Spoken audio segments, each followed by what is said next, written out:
What up, what up, what up, what up, what up, though? What's popping? What's happening? What's going on? You back in the lab with your favorite neighbor, your man Marq Nash. He is I am he. Another great episode of Breaking Beats. Man, we got a good show planned for you guys. You already see the title. You see the thumbnail. Let's get it.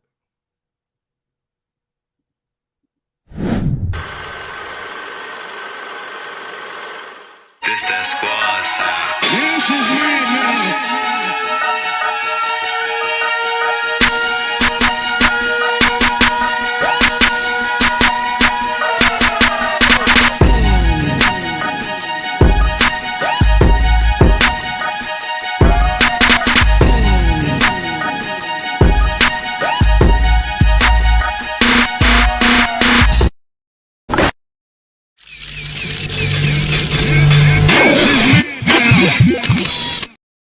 What up, what up, what up, what up, what up?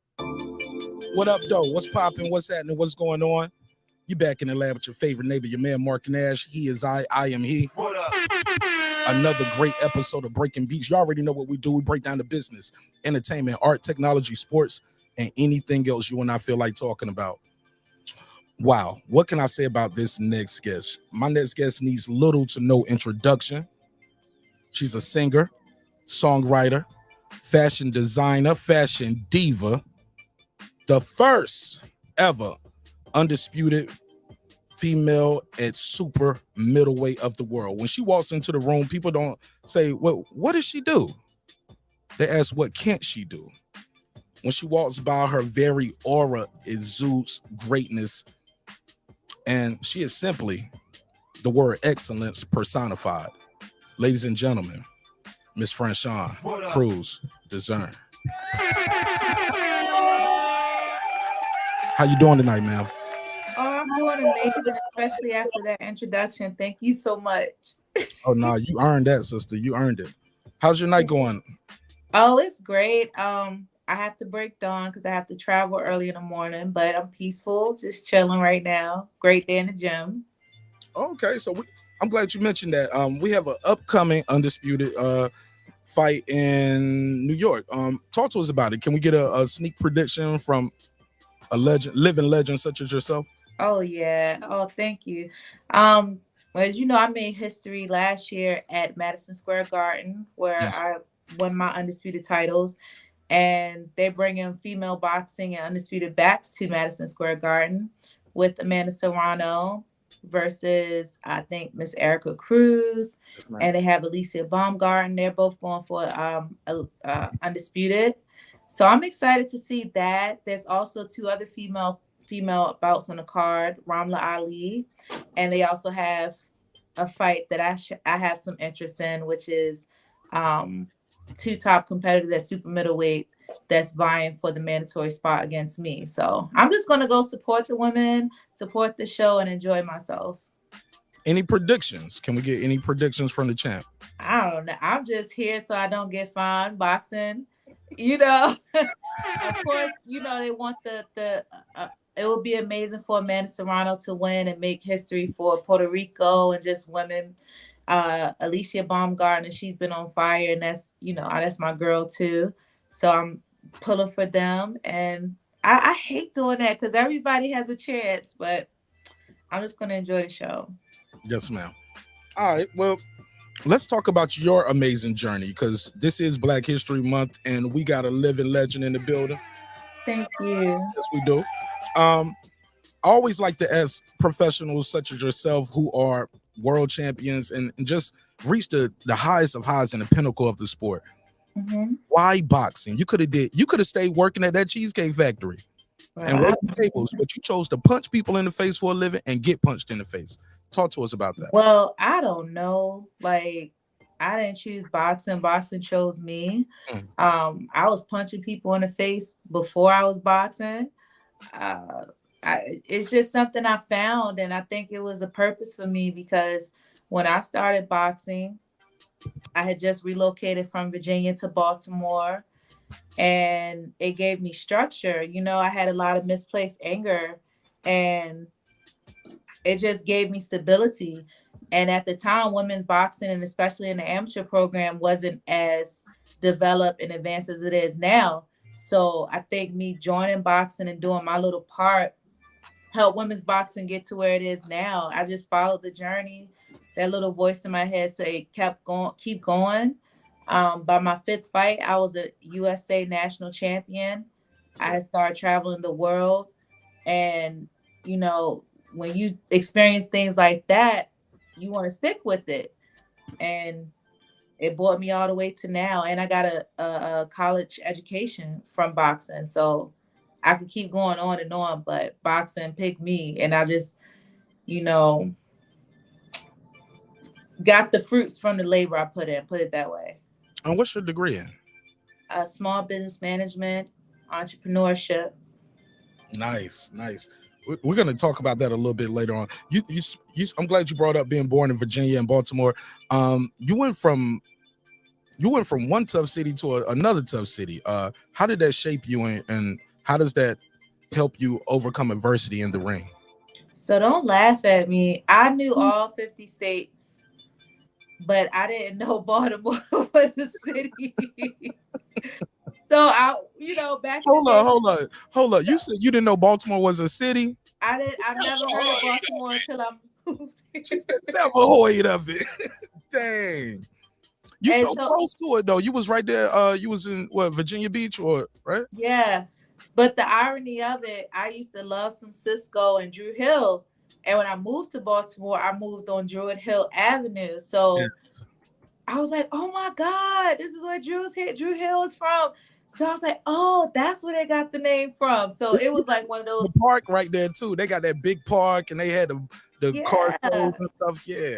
Yeah. So I was like, oh, that kind of moment. But I literally moved to Baltimore with my mother and I knew no one. Like, I didn't have friends. I didn't have any family. And I went from being an unknown to being worldwide.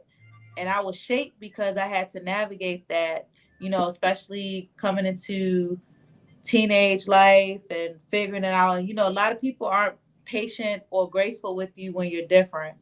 And not only because I wasn't from there, it was because I was a super creative. I just thought differently. I moved differently. So I had to do that. The good thing about it, I could fight. So I was good. With, 1-on-1, maybe 2-on-1, I'm good. But when it's like 5-on-1, I'm just pass and chill. But got turning jets on at that time, champ. You like, you can't let them face up. Like, I'll just see y'all later. I'll catch y'all. Yeah, I ain't even gonna run. No, I'm gonna stay in the house. You got it. You ain't never got it, bro. Oh, okay. You just left him on the porch. Like, I ain't fighting all. Yeah. And actually, when I did find out, I wanted to pursue music. And my mentor at the time, he was like one of my first real friends and mentor, took me under his wing. Milroy Harry told me I need to lose weight. So that's kind of how I got into boxing. I was in the studio, and they say you lose 5 pounds of boxing in one day. So I was like, oh, okay, let me try it. And when I started my boxing journey, my mother had actually got robbed in front of my house. So, I kind of regret it because I usually would be home probably like 20 minutes before, so I could meet her. But I didn't get there, and I feel like, damn, I felt guilty. But with her journey from being robbed and dealing with illness all the way through my boxing career, it coincided. So that was one of the main reasons I stuck with boxing as well. Yeah, a lot of people don't know you're very good. Like, I've heard you sing the national anthem at the Wizards game. I heard it was a rumor. I haven't seen the footage or not. You were on American Idol, correct? Yes, I was. Yeah. How old were you at that time? And talk to us. I don't identify with age, but I was young. And this is back when they took very young people. And it was like some of the earlier shows. And it just wasn't my time because that year I went on American Idol. I won my first national title, my second national title, and I just went on and just kept going. So it was a learning curve for me, and it gave me the fire I needed to keep pushing and make history. What are you doing now with your music? So I've been, like I said, when I started boxing, I was in the studio. I have some songs, But boxing really took over after my next fight, which is probably first quarter of 2023. I'm going to go ahead and complete an EP. That's always been one of my goals. I actually want to write for other people, write, arrange, and be behind the scenes as well. But I'm gonna get my CD out. Hey, champ. The I heard boy that got beat. some beats. Let me send you some. I'm gonna send you some beats to your IG and joint. Let's do it. I'm lit with it. I have songs that I've done. And I also play around on those phone apps too. When I'm bored, I'll listen. They have that where they put the beats up and you can record like little studio. So I do that just for like references when I want to go back and actually record a song. But yeah, that's my first love. Music is my first love. So when you're not training, like that's what you like to do, music or fashion more. Like if you had to pick one of them. It depends on which personality pops out. Like, I'm also a carpenter, a self-taught carpenter, so I might be trying to build something. I don't know, man. I just live, I was talking to Nonito. I said, man, you're a modern day Renaissance man, and you are a modern day Renaissance woman. Like, how did you get into fashion? Because if anybody ever seen your IG, it's lit. Like, you doing fashion shows. I seen you put stuff together. Like, yo, I want this with that. I said, yo, she in there remixing the brick, yo, like what? Yo, I can do that. And then you just step out in. I was like, this man. Like I said in my intro, what can't you do? What can't you do? Golly, how did you get in this fashion? It was always in me. Like I feel like I live like 6 different lives, and I don't want to get all deep, but I feel like I live like 6 different lives. And when I look back, I'm like, wow, I always had the bug and the passion for fashion, but it really just came from me expressing myself, my individuality, and also being an athletic woman, because I was a big girl, not fat, but I was just like a strong girl. So I was different from a lot of other girls, and I just wanted to express myself and dress myself. Like with certain things, with certain women would wear would look better on them than me. So I was like, F it, I'll just make what I like and make it work for me. And I don't know, fashion is a natural progression from music, creativity, singing, art, everything. It's an art, it's a form of art. So it just came naturally. Who inspired you growing up? That's a good question. If I could say like the first one would be my mom. Yeah. My mother, because she, like, I was not rich at all, but I was rich in love. And a lot of people say I was in a struggle, I was doing this. Like, I would never know. We actually lived in the attic before. But to me, it felt like a mansion because it was just filled with so much love, and she was just so graceful. You would not know, like, oh my God, you're living in a rooming house in the attic. You know what I'm saying? And she worked 3 jobs at one time to take care of me. Like she was a beast, And when I look at as far as like professionally who inspired me, Serena Williams. Because her and Venus really had to walk through hell to make heaven, because they looked different. They played a sport that wasn't familiar to the African-American community. Serena and Venus, the way their bodies were built, like for power and slender, and people weren't ready for them. You know what I'm saying? Right. Of course, musically, I love Destiny's Child. I love Maya. I love Brandy. Like, all that era, like that late 90s, 2000, like I got some fire for you. I know I got some fire for you then. Yeah. And then when I look at like people with the longevity, you look at like Queen Latifah, you look at Jamie Foxx, you look at even Jennifer Lopez. There's some Will Smith. Those are the type of entertainers I would like to be. And the fact that I play sports in real life, but the fact that they didn't stay in the box, they were in front of the scenes, behind the scenes, they evolved with time. Little Kim, that's a big inspiration for me, So I could go on and on, but my mom is my number one. Huh? Always. I heard a story about the day your mom got out of being in the hospital for 3 months. Tell people what happened after that. Oh yeah. So I did. You know, they tape a lot of these realities, these shows before you see them. They're pre-taped. So we actually watched the American Idol audition from her hospital bed, Hmm. and that was in January. She was going through a 3-month battle, and at the time I left and I went to my first national championship, and she came home like 2 days before I left to go fight. So my whole week I was competing was dedicated to her, and by the time I finished and won in devastating fashion, everybody at the championships knew it was for mama, you know. So she was like more famous than me. How about that? So at some point you go pro. Your pro debut, you faced Clarissa Shields. Clarissa Shields. How are you guys' relationship right now? Because I saw some whispers going around that you like, man, let's run that thing back. Oh, you know what? I love her. Like, she'll tell you it's massive respect. Like, we do a Venus and Serena type thing, Scottie Pippen, because at the end of the day, yes, we fight each other, but as women of color, women who have to deal with so many different things other people don't, and just being successful, we in a battle together, you know. And I feel like when she do good, I do good. When I do good, it reflects good on her as well. But we're true competitors, so that's not foreign because we've had some great fights. We've had some great fights, and she gets the W, but I'm gonna go hard, you know. Like I always want to compete, and to be the best, you got to beat the best. So I always love sharing a ring with her. How many times did you guys face each other in the amateurs? Well, I was the big dog she had to go through to be top dog. So I'd say probably like 4 times, 3 or 4 times. Mm.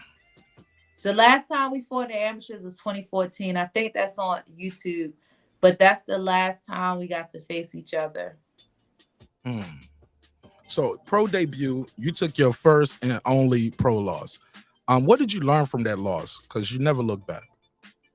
Shoot, you don't, you know, you crazy as hell to take a fight with a 2-time Olympian in a 2.5 week notice. But I Mm. actually learned good things. I learned that I'm really built like that. I learned that you put your mind to it, you can do whatever you got to do, because it wasn't a bad fight. I just learned that the mind can be stronger than the body, because I was in no kind of shape, but mentally I took myself to that champion mindset, Mm. especially competing against a great champion like that. But it made me have to shift over into the business side, because I was the B side. I didn't have a promoter, I didn't have a manager, but I did have a vision. Along my husband and I had a vision for me, and we turned that nothing into something, that loss into a lesson, and now we're undisputed. I know that's right. I think that'll be a big money fight. But if she came back up and tried to come up there and see you, I think that'll be a big fight, big money fight. They can promote it as a rematch. Yeah, I mean, I'd give grace, even if it was me coming down, because I mean, like they say, it's not a huge pool of talent in these bigger weight classes, and you could see how the demographic of women are just going up and down, making these super fights. So I mean, I wouldn't mind going to 160, just like I don't mind going to 175 to compete. So it's whatever. Do- Yeah, I think you've learned so much since then too. Like it's gonna be real hard to beat a focused Franchón Crews-Dezurn on a full camp Yeah, and not on any PEDs, which leads us to the next conversation. Let's talk never. about it. No, I'm talking about without them being on PEDs. Yeah. Jimenez, you have this one no contest, no decision with Jimenez. You had a viral moment in that moment. You remember? Yeah, F that hair. I want the belts, and I She was got like, all of them. afterwards, she was like, a bitch wig fell off. Fuck. Yeah, look, see, this is a I was like, thing, right? real one, yo. She is so funny. This is the thing. A lot of people talk about it, but they not being about it. You know, girls be like, "Oh, I'm gonna drag you. I'm gonna do all of this. I'm snatching wigs. Look, wig come off, whatever. Give me some Vaseline. I was about to tell him, give me the switchblade, because I don't know, Shorty a little off, so I might have to go a little more gangster, but I'm a Shorty true might not have been warrior. Shorty. I'm a true warrior, and I'm a fight to the death. Like, I knew what was at hand, especially being a defending champion. My coach even said it, do I want the belts or do I want a wig? And that was my life's work. And I refuse to let somebody just take it from me. I refuse without giving it a good fight. If that person was the better person, clean, and just the better person, because I still believe I won that fight even with the PEDs, you know? So look, I brought that up because fans were wondering, even after it popped, what took so long for them to rectify the situation, and what were you thinking in the process, and what did you have to do? I just, shout out to my attorney, shout out to Victor Conte, shout out to my allies who, most of all, shout out to the fans and the media. I really didn't have to do anything because in my heart, I knew what was right. I knew because I know how I'm built. And I'm like, you ain't just going to dog walk me like they'll try to dog walk me. Like, but my fans, and I just let the truth set it free. I didn't have to say nothing. I had to speak ill of anyone. I just let the truth be exposed. But during that, I just followed the process. Each sanctioning body had their own process. I wasn't really in a position to rush it. I just let it play out, and everything worked out for the best. Why not? Why are you not in a position to say, hey, look, y'all know this lady was on PEDs. It's proven. First test, second test. Send me my damn belt back.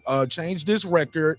Like, I need this off my record. Y'all got to fix this. Everyone has a due process, and I have to respect that. You're so professional. You're so professional. That's what it is. Trust me. You probably see me at home snatching my wig off again, pissed off. But I just knew I really truly knew in my heart, I was like, I'm gonna be good. And the fans and the media, they were just amazing for me. And my situation brought light to something that's still present to this day about PED users in the sport of boxing. Which leads us to this next part. I always ask you top tier athletes these same questions about cleaning up this sport. What did they? I know you got to go. I see you trying. No. Go. Sorry. Good.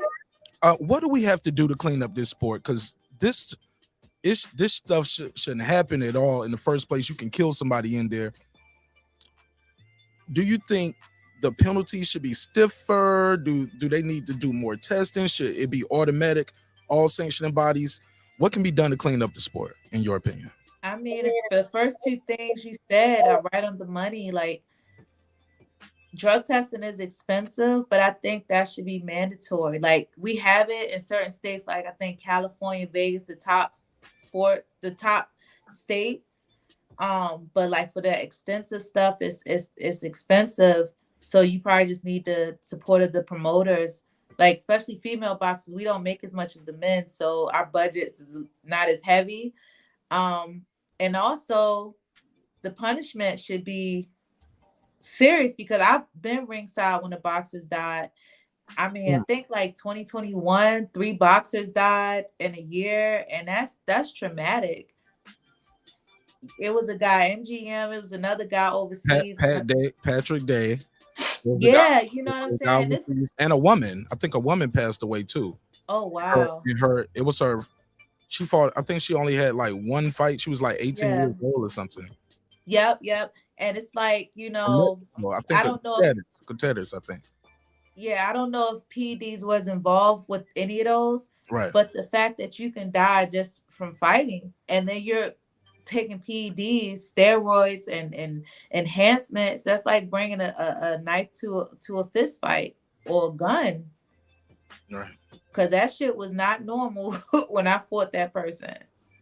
Right. Like my boy in the chat, he was like, that was a good fight with Jimenez. I said, I bet it was. For Jimenez. I'm just telling you, I spar men 90% of the time. I spar good women, and it wasn't normal. It wasn't normal.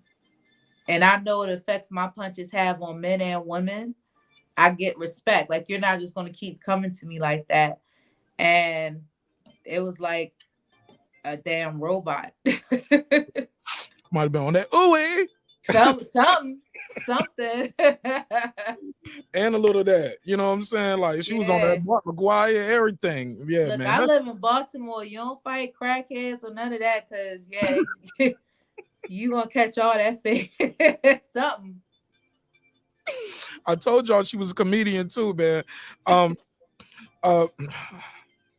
Can you sue for that? I always wondered that. Can fighters sue when they find out somebody popped dirty and you fought, or do you have to present some kind of injury? Like how does that even work? Yeah, it's I probably could have sued. Then you have to deal with the jurisdiction of that fighter. It would have been a whole lot, you know. It's not just as easy as like you were, because she was from another country, right? That it would have just been a whole lot. But I'm a strong believer in divine order. Yeah. And I think everything worked out. Like, say if I was really after, like, I'm still traumatized mentally from that, you know. Yeah. But as a woman of color, we know how to take a lick and keep on ticking. We can't stop. We can't cry. But if I was messed up physically and couldn't continue my career, it would have been a different story.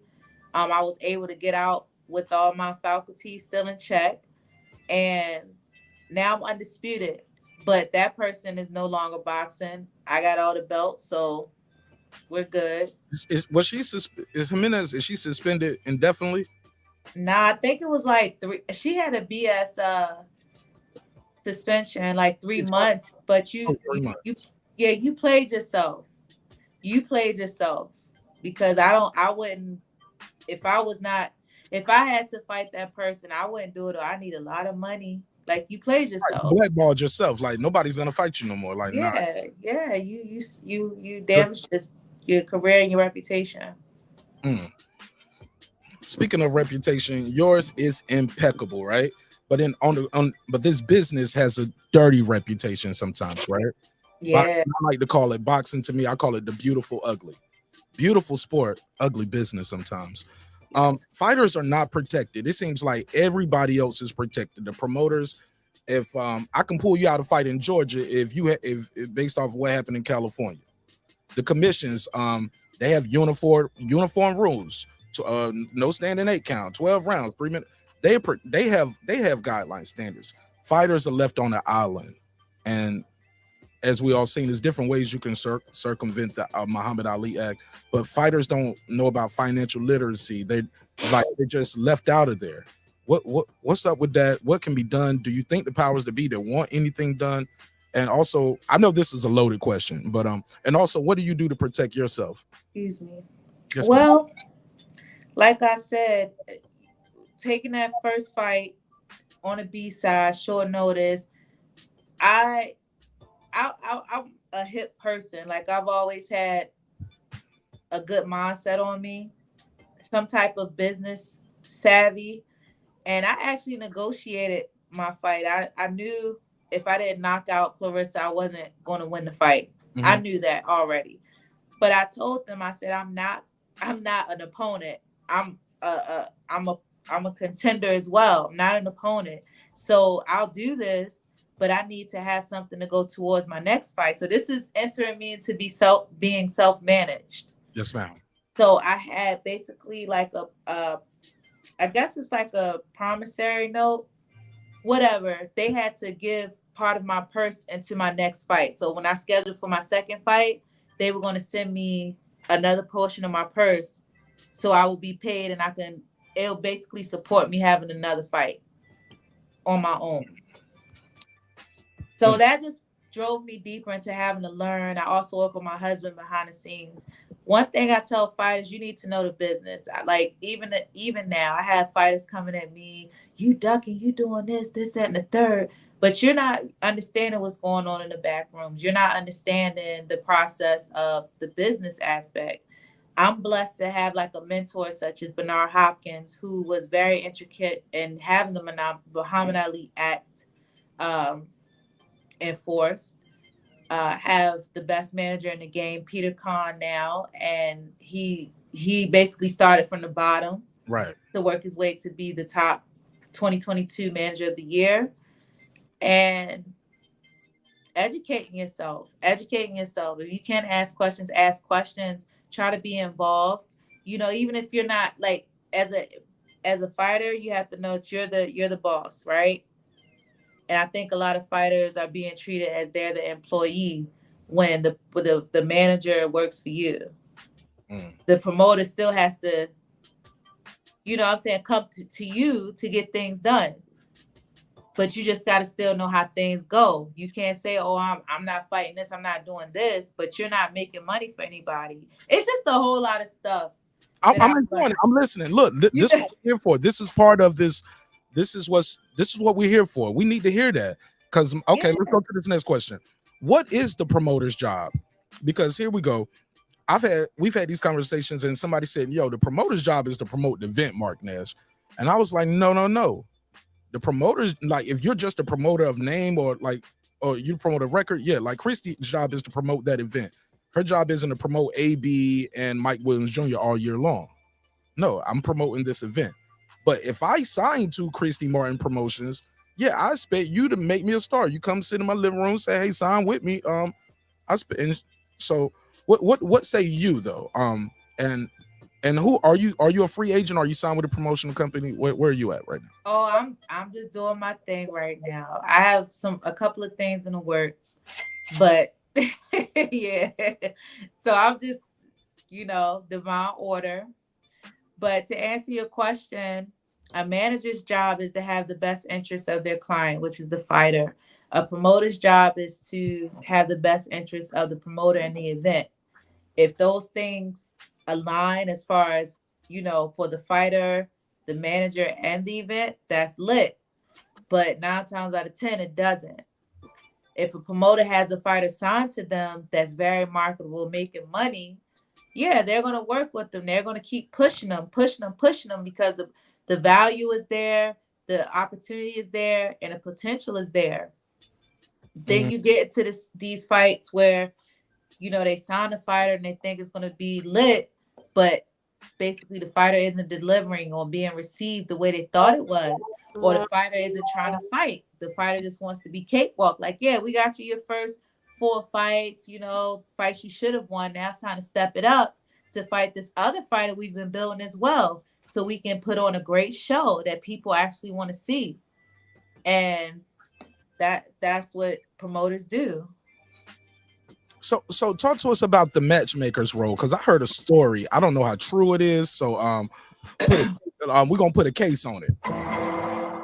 I don't know how true it is, but allegedly George Ashley, his last fight, right? Star Boxing got his purse was like $75,000 allegedly. The promoter got the $25,000 goes to the promoter, and allegedly the guy who got a finder's fee, I think it was Rick Glacier, allegedly. Oh, I heard about this. He got $15,000. Wow. So promoter 25, he gets 15. So now $40,000 is gone from the $75,000 purse. The fighter got $30,000 there. You know what I'm saying? Got to pay everybody out of that, and you get taxed on the $75,000. Like, have you ever heard of? Hey, have you ever heard of paying $15,000 for a finder's fee, or can we get a big glass and never heard of it? No. Heard of it. Never heard of it. Like, there are found finder's fees. You did it right the second time. Never heard of it. But there are finder's fee, but that's crazy. That's crazy. And that's just it's just like the music industry. A lot of these artists, a lot of these boxers are so eager to get on, they sign these contracts without having them looked at or asking questions or asking about the stuff you really don't understand. And they be in a situation like they have to go with it because they signed it. So that's crazy. So and you know the business, right? That's what you do. You're a fighter, but you also in the fight business. You read your paperwork. Yes. Okay. Do you do you have a manager that looks over your stuff? A lawyer does it first? Like, who does it come to first? Well, you know, like I said, I had the best manager in the game, Peter Kahn. And, you know, now this situation, I trust him because his work speaks for itself. And I just have a great personal relationship with him. And when there are offers on the table, he brings it to me. He explains it to his best of ability. You know, then I get it. I look at it, of course, and then I send it to my attorney. And we all come to the table and see what's going on.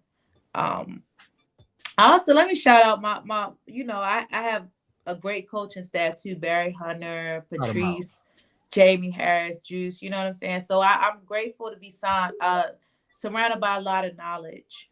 I know that's right. What up? Yeah. So, when I have situations that come and for me, a lot, like when you get to a certain level, a lot of the agreements are similar with tweaks to it. And you're in a position where you could put your own terms to it. Like you basically start off with term sheets, you know, and then you move on to the official agreement. But yeah, that's his job. He's my manager. He brings it to me. We discuss it. I send it to my attorney. We discuss it. Then we all three get on and discuss it, and then we move forward. In modern day boxing, I heard somebody say the other day, I think it was Steven Espinoza, say, hey, sometimes fighters don't even sign a contract to 24 hours before the fight. I said that the weigh-in, bro.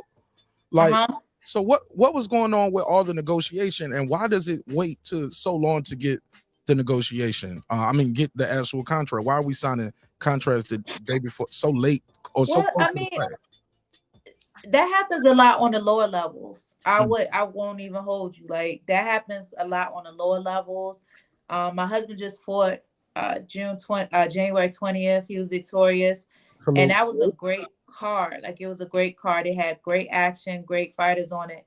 It could be something as simple as, hey, yeah, we originally agreed to fighting at 140, but you had to travel and you like 142. Do you still want the fight to happen? So it might be a situation, okay, we're going to make it 141 plus 1. Because once you sign, that's what you have to adhere to. Because if you sign a contract for 140 and you're 141, you either going to have to pay. The other fighter can say, hey, I don't want to take that fight. So it's little things to keep the fight going. It is just to make sure they actually want to fight. That's from my experience. I don't know with other people, but that's not far-fetched. Okay, when do they negotiate stuff like how do you who's your matchmaker? Like who does the matchmaking with Peter Kahn and whoever you guys do it? Or is that it's who we work with? I'll tell you from my experience because I work with my husband. Okay. So I find fights for him, or I've been in a position where I'm trying to help other people find fights. And it's basically the general questions: what's the purse? What's the date? What's the accommodations? Then you go from there. What's the date? What's the purse? What's the accommodations? And what's the weight? How do you circumvent that? Like, how can you do that if you're not "quote unquote" a matchmaker? Who, me? Yeah. Well, I'm a licensed manager too. Oh, you are so a licensed manager can do the matchmaking as well? Yeah, you have the best interest of your fighter, or you find someone and you send it to the matchmaker. I mean, it's so many people wear so many hats. I'm glad you said that. So what? When you're training, right, and you're training for a major fight, what's the thing like you say, hey, I hate doing this, but I got to do this to get where we're trying to go? I know this is going to get me to the next level, like whether it's running up a hill, whether it's 1,000 crunches a day, like what is your thing that's like, hey, I hate doing this, but I can't even say because I'm so grateful for the life I live and the opportunity I have. And I'm not pouring it on thick. This is really my mindset because I've seen things just from doing the work. Will I fuss and complain about it? Yeah, but I don't hate doing it. I mean, sometimes you want to eat that smothered turkey wing and some collard greens and, candy yams, but it's like, okay, you have to eat this. You have to eat that grilled salmon and a little bit of salad. But, I mean, I don't hate anything. I actually like to challenge myself because I'm a competitor. We got a question in the chat. He said, shout out to Rider of the Storm. What up, though? What up? He said, does Franchón have any interest in being a promoter? Well, she is a manager or a trainer in the future after she cemented her career. Blessings to you. Well, that career is already cemented because she's undisputed. Thank you. Let period, Pooh. You know what I'm saying? Yeah. How about being a promoter or a trainer? And I'm sure you probably train with your husband already, right? Yeah, he's my headache and my muse and my A1 training partner. Like that. My wife does not talk about me like that behind my back. I promise. She never called me her muse. She might call me her mule. He was the first person other than myself to like rock my boxing apparel. And it was not all that. Like he even complains, like, why do I get the leftover, the raggedy stuff, and everybody get the nice stuff? But he's worked his way to some fly stuff, and he rocks it, you know. Okay, y'all don't be surprised. Y'all see me up here doing one of my podcasts wearing some of that Franchón freshness. Got that Franchón fresh on. You know what I'm saying? I got you. But to answer your question, I've already been self-managed for a fair amount of my career. And this year I'm transitioning. Well, not transitioning. I'm expanding my brand, expanding my horizons into the management part, which I'm excited by. And the fact that I get to work with someone who's amazing and that's very well versed. So those announcements will come soon. And I had one of the great legends of boxing tell me I probably would be good as a manager or something. Promoter wise, I don't know because that's a whole different type of animal. I think I would be well fitted as a manager probably, but I'm still focused on winning and fighting and continuing to build my legacy. But yeah, I'm already in that lane too. Hey, look, he sent another one and he said, they mean to disrespect the undisputed champ. No, you're fine. Rider Storm said he don't want no smoke. Yeah, you're good. You're good. Lady Shan Dundam season, she just said, Mark, these interviews are worth more than my DAZN subscription. Good night. I need to raise the prices. She said, shout out to Mark and Miss Cruz, Miss Crews-Dezurn, of course. And she said, a happy Black History Month from the UK. Oh, thank you so much. I canceled. I love the UK. I love over there. I think Rachel wanted to beam in and talk to you real quick. Let me see if she's gonna be. Yeah, she knows. Like she's an OG. I respect her so much, and I'm gonna just call her. She does her thing. Yeah, I'm gonna just call her real quick. This is the only show that calls you back. Hey, no need of sparring. Oh, okay. All right, I hit you. All right, peace. Okay. But do you see that? Do you see that? What? She's with her client right now and has his best interest. Like, after a phone call, I need to make sure my client is okay in boxing and sparring and everything's going well. Right, but also, Mark, you my boy, so I'm gonna still pick up and say what's up, but I gotta go. Exactly. Exactly. The interview was going to be a little longer. That's all it was, but it's all good. This has been great. I got to ask you something, man. You know, we have a lot of young women watching. I have a daughter that's going to watch this. Something that's probably been going on since the beginning of the time, but it's never good, is domestic violence. Yes. And it comes in different forms, whether it's verbal abuse, physical abuse. And I always tell people it doesn't start off physical all the time. It escalates. It starts off with just verbal abuse, or you're not good enough, or that looks ugly, you look fat, and things like that. And and then it starts being that emotional stuff where nobody's ever gonna love you like me. You can't do better and all that stuff. What can you tell the young women who don't know how to fight in the ring? They don't know how to do what you can do, but let me tell you, I mean, you had Chrissy Martin on, right? Asked her the same question. And she knew how to fight. And you know, if you know her story, she almost lost her life to domestic violence, and she could fight, you know what I mean? that's a sensitive subject because it's just so prominent. Like I'm an empathetic person, so I feel so much, and just seeing like all these domestic incidents that's happening lately it's very hard. But always keep an open relationship. Like you said, you have a 3-year-old daughter. Always keep some kind of lifeline, some kind of support, and don't be afraid to speak about it. You know, if you in a situation and you can get licensed to carry, do what you have to do to protect yourself. But if you can escape a situation before it escalates, escape. Just go. Just go. Because it's not worth it. Mm. It's not worth it. I mean, you have one thing I seen, this guy, he's 22 years old, dating a 16-year-old, kills her. Then you have a guy who's 16, shoots his 14-year-old girlfriend because she wants to break up. Like, it's just too much. Yeah.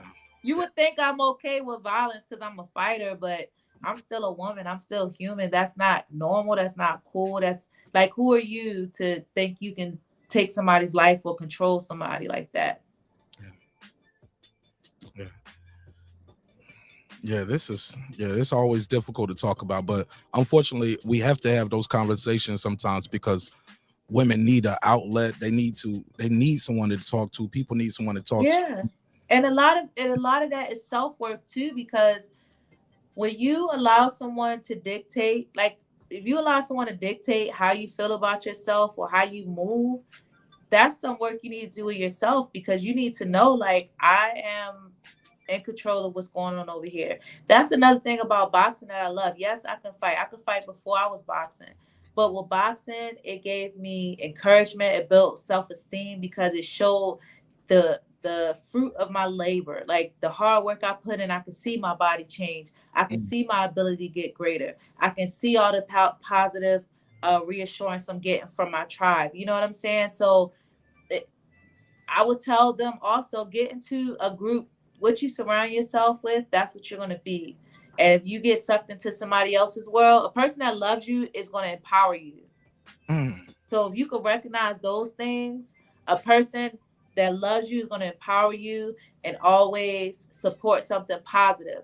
So if you're doing something positive with your life and they have a problem with it, they're the problem. Like, get away. That don't make sense. I hear that, sister. Now you always doing stuff positive in your community and things like that. Can you talk to people how the champ gives back to future champions all over the world and things that you do to give back in your community? Can you tell the people about that? Yeah, well, I work with like a nonprofit organization called SAGE, Saving Adolescent Girls Everywhere. And I think also, like, some people, they give back financially. You know, I do little stuff here and there. I don't want like publicity or anything for it. But a lot of it's leading by example. Sometimes it's just the kind words, people reaching out for advice or reaching out, telling me their problems, you know what I mean? And I think that's very important, because if you know better, you do better. And seeing is believing. You know, if I was out here just doing any and everything and living a certain way, like some people, then I know that I'm impacting in a negative way. But I strive every day. I'm not perfect. I'm not trying to be a role model. I'm just living life. And if it helps you, it helps you. If it doesn't, oh well. But I'm really just trying to do my best. No, you didn't hit him with the Charles Barkley. I'm not a role model. I'm not. Franchón Crews-Dezurn. You are a inspiration to a new generation of young black women who say, "Hey, look, I can't run or I can't play tennis. You know what I mean? But I've been fighting all my life. I can't dunk a ball. I'm too short. But like I can do this. I can, and this is what I do well." Much from people, because like when I worked at Cheesecake Factory, you mentioned one of my jobs. My husband came, he said, "Quit your job," right? He's like, "I see more for you." And I was scared, you know. I was like, "Nah, because I make money and I'm good at this." And he's just like, "Nah, you too good for this." And I really took a leap of faith from there. So what I tell people, like, if you have a dream, pursue it, but you have to take the necessary steps to make sure your dream and your actions are aligned, because people can sit there all day and say, yeah, I want to do this, I want to do that, but you're not putting in the work. Right. You feel me? I couldn't agree more. How do people support you and follow you on your journey? What can they do to support you? How do they reach out to you? How can they get involved in causes that are important to you as well? Well, of course, I'm on social media, Instagram, TikTok. I learned how to dance a little bit. That's the one thing she can't do, ladies and gentlemen. I dance. can if I try hard, but I'm a singer. I'm not a dancer. I allow Mariah Carey. Like, that's all No, you're you gonna didn't. get. No, you didn't. Yes, that's what you're gonna get. Mariah, Instagram, TikTok, and Twitter. What you would do? Honey. She been doing the same thing for 30 years and it works, you know? Ashanti too. Oh, baby. You see, hold up, but tell the truth. Oh, all those that's baddies from that time period are still killing it. Like, yeah. you know, I looked up to Maya, and the fact that me and her are cool in real life, that's crazy to me. Oh, for real? She's awesome. And she's still performing and look amazing and sound amazing. What's your go-to karaoke song? Gotta ask you this. This is not on my list, but what's your go-to karaoke song? Probably something Brandy or something SWV. Which Brandy? Full Moon. Okay, Full Moon album. Yeah, SWV, I Get So Weak. Maybe something Destiny Child, Beyonce. And Best of Me, like, I'm old, like, so I like older music. I mean, I listen to everything, but I like when they were singing, so I want to sing. Right, you ain't trying to do the auto-tune on the voice, huh? Nah. You said never heard of it. Never heard of it. Tell them your TikTok. What is your TikTok name? What is your Twitter name? And what's your Instagram name? All of those are the same. It's at THHDIVA. That's THEHHDIVA. The HH Diva. Hard hitting diva to it. Heavy hitting. I said hard hitting, didn't I? Yeah. Sorry, heavy hitting. It's You know okay. what? Put a case on me. Allegedly. Right. She said, Lisa Bell, she's a big fan, big fan. She said, Franchón, I remember the first time I saw you on Showbox, you were in your husband's corner. Your husband was fighting Joshua Night Greer. Do you remember that? Yeah, that was a crazy fight. My husband, one was dehydrated, and he ripped his shoulder the second round. And they eventually stopped the fight. It's a great fight. I don't know if they show it, but that was crazy for me. That was a first time experience. They kicked me out the corner. So I'm like, she probably saw me in rare wife, girlfriend type mode. Because usually I'm a thug. But but it was the first time for him. It was the first time for all of us. But he's still here. He just fought January 20th, and great opportunities are still coming, and I'm proud of him. What division he in? He's in super bantamweight. Super bantamweight. All right. Let me ask you this. This is the last question I believe we have right here. Is from Lady Shan Dun Dem Season all the way in the UK. She says, that was a terrible accent. Put a case on me. She said, what do you think of the domestic state of Chrisean Rock and BlueFace? Oh, the domestic state of Chrisean Rock and BlueFace. She's from Baltimore too. Yeah, I pray for them, because this new age is so driven by social media and validation from others, and do anything for the likes, anything for the view. And I mean, at the end of the day, what I think isn't going to matter, because Chrisean is multiple times saying she really don't give a F. She knows what she's doing. But just as a woman a little older than her and that's seen things, it's just not healthy to me. And she, she used to be a great athlete and everything, but she had a goal to be famous, and she really just doing anything to be famous. But they say want the bully until they meet somebody that can bully them. It'll be a different story. I would love her to start boxing. I feel like she should box. I will fight her. Clarissa will fight. Like, she need to come to the gym and maybe turn it into a career where she can fight people and get paid for it. Or like my mama used to say, you think you Billy Badass, you go in there and meet Billy Badass, you realize, hey, I'm pretty good at drawing pictures. I mean, she got a chin. Like, I saw a video of the guy BlueFace punching her in her face. I'm just like, damn. That's not funny. Why am I laughing? It ain't funny, but she did eat it though. Like, she got a chin. You be like, damn, she could take a hook. Yo, I don't know, but I just feel like that's a lot of stress to be so young. She's barely 24 or something. Yeah, you're right about that. Yeah, that's a lot. It's a lot. Like, what you gonna do when you turn 34 or 44? I hope it don't get better. It don't get better. I'm like, it don't get better from here.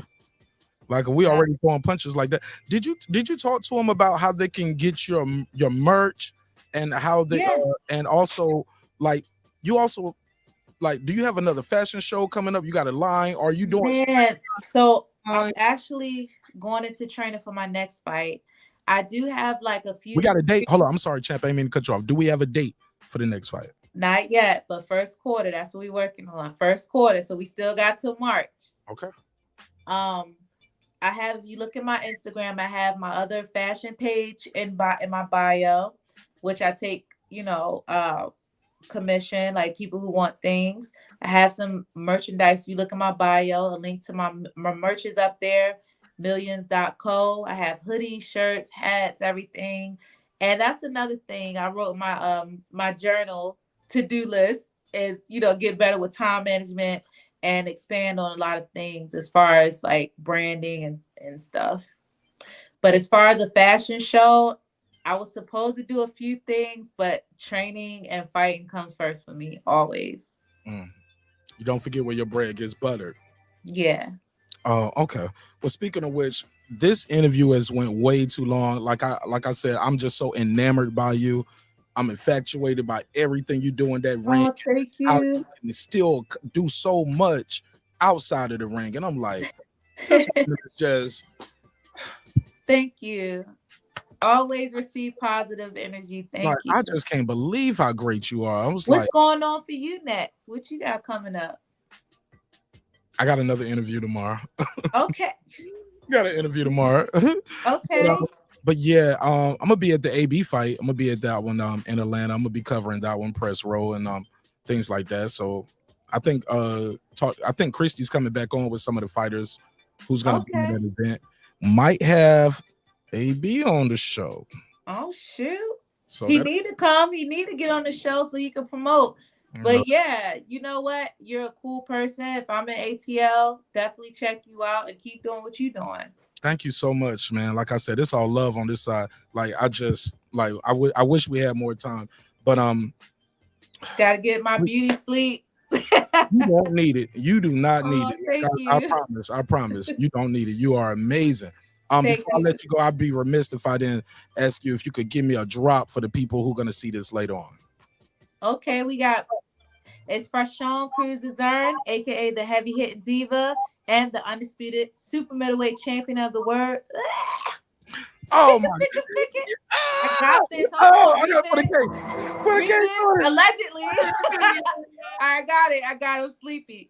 Is this the real Franchón Crews? Did we get the body double in here? I gotta zoom in. Oh my God. Yeah, here we go. It's the one and only Franchón Crews-Dezurn, aka the heavy hitting diva and the undisputed super middleweight champion of the world.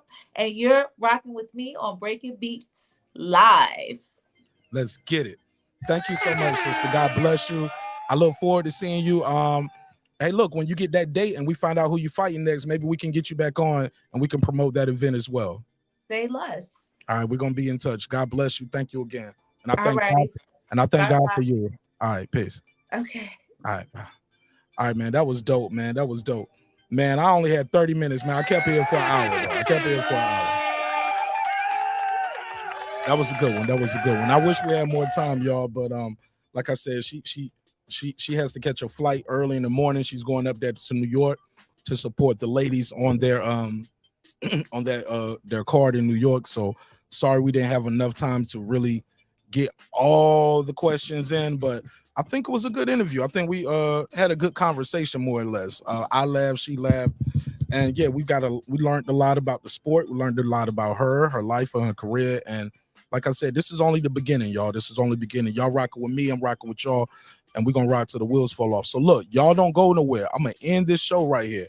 I'm coming right back, and we're gonna do we're gonna do our regular show. I said a real show, like this one the real show. Nigga, it don't get no realer than this. Got the damn champion here, baby. Current champion. Currently undisputed champion. You get what I'm saying? Current champion. Amazing. Yeah, man. These conversations like this are what dreams are made of, man. When you first get into this type of business, man, and you want to talk to these people, man, and then you just start building relationships and you realize, like, man, it's hard not to root for it, man, when you hear a story. Like, I don't care who on the other side of the fence, man. This lady can pull it off. So super excited about the future. Like I said, this is Women's Week over here, where we're going to talk to women in the business of boxing. We're going to learn about their life, their career, but also we're going to learn about the business. So I hope you guys are inspired by this. I hope you guys are learning something, and thank you again for the opportunity to entertain you. Hopefully, we can do it again soon. Actually, we are going to do it again soon. We got another one tomorrow. Tomorrow, we got In the Ring with Chrisean. She got a fire-ass YouTube channel. She dope as hell. She's an Olympic coach.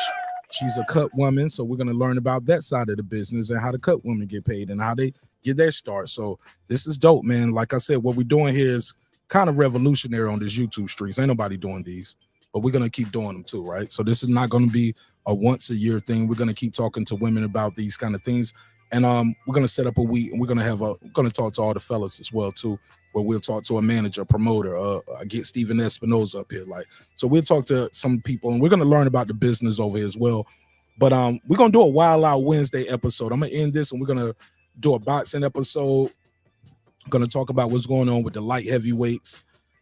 And yeah, it should be good. So y'all don't go nowhere. Stay right there. Keep your notifications lit. As soon as I go live, I'm going to drop the link so everybody can join in on the panel, and we can crack it up and have a good time. Wild Out Wednesdays. Brandon Washington, click that link. Pull up on your boy. Sir Sing, it's all love. Shout out to Lady Shan. Let's do a neighbors only roll call and close this out the right way, because without the neighbors, the show wouldn't be the show at this level. You guys are the reason that we do it the way we're doing it now. All right? Y'all need to sign up for the membership, because one day soon, when I start doing these interviews, it's going to be a members only interview. You know what I'm saying? So sign up. What up? Shout out to True Media Today, USA Boxing. My guy, Coach Malachi Williams. What up, gangsta? Tar Heel Resin. What up? Puto. What up? Stephen Bateman in Australia. Mama, we made it big time. What up, gangsta? Food Revolution. What up? C Jones 0224. What up? Sweaty Teddy. What up? That guy Clips 330. What up? KP from KC5. What up? TJR. What up? Matt Wade. What up? DJ. What up? Karma Serene with the Serene Saturdays. Y'all check her out. What up, gangsta? Kansas City Mac. What up? Ill Status Boxing. Hold on, where we at? Ill Status Boxing. What up? Ace Retro. What up? Tank the Sweet Science Examiner, my brother. What up? Hey, man, Tank, I'm still trying to get my boy from the wire to pull up, man. He keep telling me he's gonna do the show, but I know he got a lot of scripts, got a lot going on. But I got somebody from the wire. He's agreed to the show. We just got to fit the date in with my schedule and his schedule, but we're trying to figure it out. I hope you enjoyed that episode. I'm doing that one just for Tank, because I know he loved the wire. Beyond Above Media, what up? Pittsburgh T, what up? SF City Slicker, what up? I Know Boxing, what up? Boxing Lounge, what up? It's Mex, what up? Mike from Boston, what up? Rider of the Storm, what up? Here to There, what up? Miss Queen, Sun Kissed, what up? Taylor Bell, what up? Maddie Yoel, what up? Cliff Bailey, what up? Con Shonery, what up? Lisa Bell, She Never Fails. Thanks so much, Lisa, for everything. What up, gangsta? Cooking with the Champ, what up? On the mic with Terrence Bailey Sr., what up? HL Deezy, what up? Cooking with Sir Senior, what up? Brandon Washington, what up? Born Supreme, what up? Lady Shan Dun Dem C's. What the hell I say? Dun Dem C's. Lady Shan Dun Dem Season. My UK girl all the way in London town. D Bevel the Champ, what up? And of course the big fish himself, my good brother Derek Lincoln. What up, gangsta? Yeah, man. Sorry I didn't get to drop the link on this one and bring people on. Like I said, I only had 30 minutes with her. And she stayed on a little bit longer, so that was dope. So I love y'all. Hope you love yourself. If not, guess what? God loves you. So does Marq Nash in the neighborhood here at Breaking Beats. Look, always remember, dreams require sleep, goals require effort.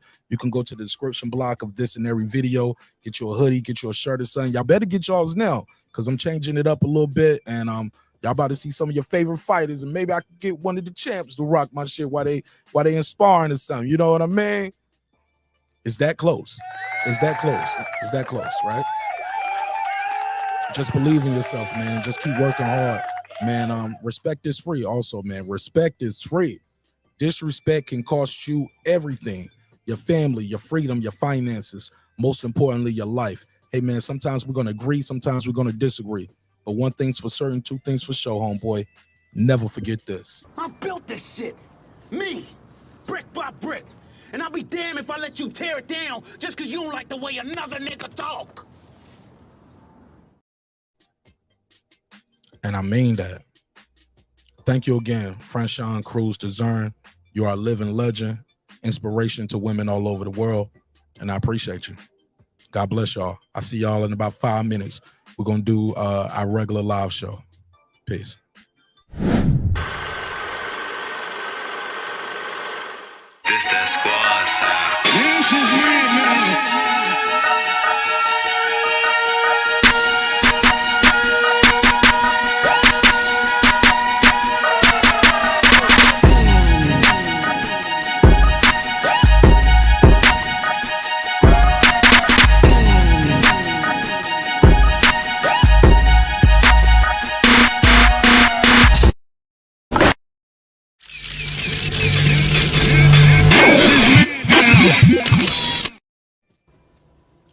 Subscribe. I don't care how many subscribers he has. Support him.